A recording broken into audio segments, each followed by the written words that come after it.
A devastating hurricane in the south. A deadly bridge collapse in Baltimore that shut down the shipping channel at one of the country's busiest ports. The presidential election wasn't the only major headline of 2024. Tonight, Bradley Blackburn rounds up the top stories of the year. A cargo ship lost power and rammed into Baltimore's Francis Scott Key Bridge in the spring, causing it to collapse.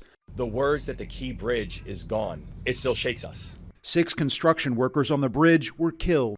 Hurricane season brought Helene and Milton, storms that devastated parts of the South. Helene killed more than 100 people in North Carolina alone and led to disinformation surrounding FEMA's response, prompting agency teams to move operations to secure locations as a precaution. Protests over the Israel-Hamas war escalated on college campuses. Police clashed with demonstrators across the country while clearing out encampments. Some universities had their commencement ceremonies disrupted, while others canceled their main graduation altogether. The man accused of murdering Georgia nursing student Laken Riley was found guilty in November. Venezuelan migrant Jose Ibarra, who entered the U.S. illegally, was sentenced to life in prison without the possibility of parole. In December, a gunman killed UnitedHealthcare CEO Brian Thompson in front of a Midtown Manhattan hotel. It appears the suspect was lying in wait for several minutes. The 5-day manhunt ended at a Pennsylvania McDonald's, where police arrested a 26-year-old Ivy League graduate. 2024 marked the first time parents in the U.S. were held criminally responsible for a school shooting. James and Jennifer Crumbley were convicted of involuntary manslaughter in connection with the 2021 Michigan shooting their son carried out that left 4 students dead. Gun violence also shook Joel Osteen's Texas megachurch. Of course, we're devastated. I mean, we've been here 65 years. And the parade for the Super Bowl winning Kansas City Chiefs. It was an eventful year for golfer Scottie Scheffler, who won 7 tournaments, including the Masters, and got arrested at the PGA Championship.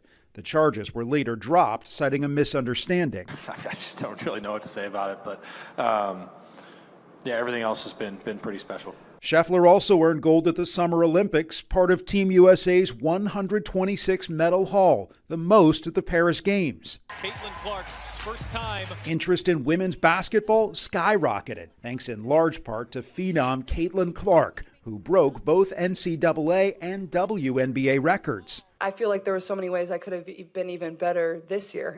LA Dodgers superstar Shohei Ohtani became the first player to hit 50 home runs and steal 50 bases in a single season.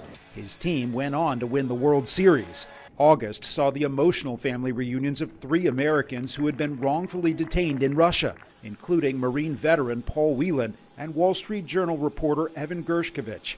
They returned to U.S. soil following an historic prisoner swap. I just say thank you to everybody.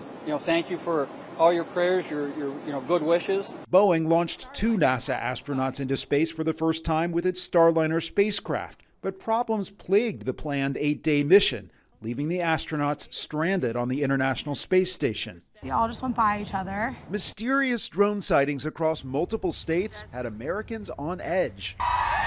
And finally, millions of Americans witnessed a celestial marvel, a solar eclipse, where the moon blocks out the sun. It won't happen again in the continental U.S. until 2044.